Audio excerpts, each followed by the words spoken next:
Hi everyone, this is the RRR310 Red River Cattle Yard. This yard will work 200 cows and calves quite comfortably. A couple of key features we're just going to run through today. One is it's got 3 large double gates in this yard, so we get a nice good entry. They're 4.4 metres wide, nice good entry for our cattle to get in without jamming up, coming in and out of the yards. We come into a good size holding pen here, which can be added onto at any point or tied up to an existing fence line. Once we've got our cattle in here, we'll process up around through the curved bugle into our round yard, or pound as I like to call it, where we can draft 4 different ways there, plus up the race and crush from there. We can do some pre-drafting here into different pens, but generally we'll go up this way. As we flow around the cattle yard, we can see that the panels are nice and curved, just leading our cattle up and bugling them into our work area. All our exterior gates are double hinged, which means they'll fold around on themselves 180 degrees in each direction. So as our cattle are coming past, there's no opening for them to hip it shut and stop the mob from flowing through. On our double hinged gates, all our latches are to the side, so we're not leaving anything protruding out into the yards to hip on our cattle as they come through. Once we've taken the mob we want to work with up into this section of the bugle, we put them into our 8-sided round yard, which has got 5 different directions we can draft them into, 4 different pens separating cows from calves or steers from heifers, whichever, and up to the race, which the race has got a draft in it, so we can feed both the ramp separately to the crush and vice versa. Once we get into our round yard, we use 2 directional slam gates. So this slam gate has a nice heavy striker plate, so no matter which way you slam your gate from, it's going to catch with plenty of meat right into the inside of it.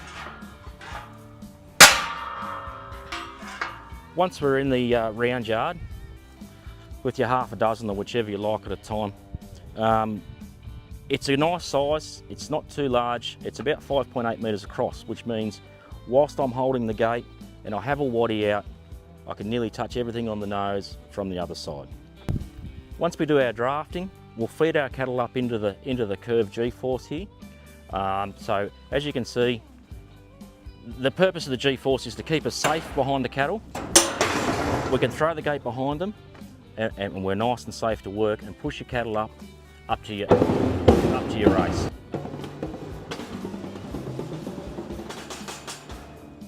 So once we've pushed our cattle up, should we be pushing them up the ramp instead of into the crush, we can just quickly duck out through a one-directional gate and we can run up and shut the truck off. Once we've fed our cattle and we want to push them up the race into the crush, we're straight back through this nice man gate here, and then we're into our working area. Our race starts with an automatic locking slide gate. As you can see, as it shuts, it catches. As you open the handle from below, it releases the catch. So it gives us nice confidence that we can walk around, chase our cattle up through the curved sheeted race into our Red River Red Star cattle crush. Cattle crush is a nice standard crush we have. We do have premium crushes above this range, but this is a good all-rounder for any block. Automatic locking slide gate again, nice and easy to use, and allows us to also use our head bale while catching and releasing, all nice and conveniently from the rear with good sight on the capture point.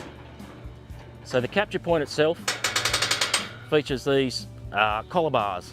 These collar bars are 5mm thick RHS with guide plates top and bottom, which is 6mm plate and 6mm dog and bones. What the dog and bones do on the front is they have even pressure top and bottom, so we're not going to get any V'ing at top and bottom from your head bale.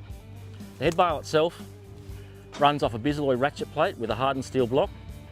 The ratchet plate itself, as you can see, has teeth that are all the same size.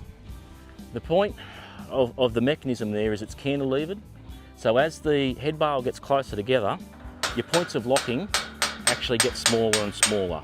And we can open the head bale to full width, to full shut, with a short arc of the arm.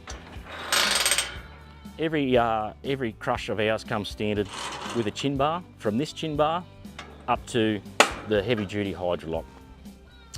Once we've gone through and processed our cattle, there is this draft in this yard. It drafts 3 ways. Also allows access to and from the beast head and in and out of the yards. This slide gate can be put at the rear. A lot of people put it in the middle here, so we can use that slide gate as a bit of a balk gate. So if we miss a beast, we can tap them up and go again. So if we have a slide gate open, we release our beast out of the head bale. As she comes out, we can let her go one way, straight through, or the other, all from the head bale. That'll go, once they've gone through there, there's the 3 options that are there, plus the other 3 drafting options before the pound. And we've also got, down here, we've got a diamond, the same as we'd put in a sheep yard. So another drafting options down here at the ends. We've got a diamond. These are the same as what we put in our sheep yards, obviously with cattle gates. We can send something back around the bugle to be processed again, draft back into our holding yard, back into a diversion pen there, or into here from one of the other pens. So we've got good flow of movement from any yard in this particular set of yards, the RRR310, into any other yard, and they can all direct back to that pound system. Please contact us for a quote. Thank you.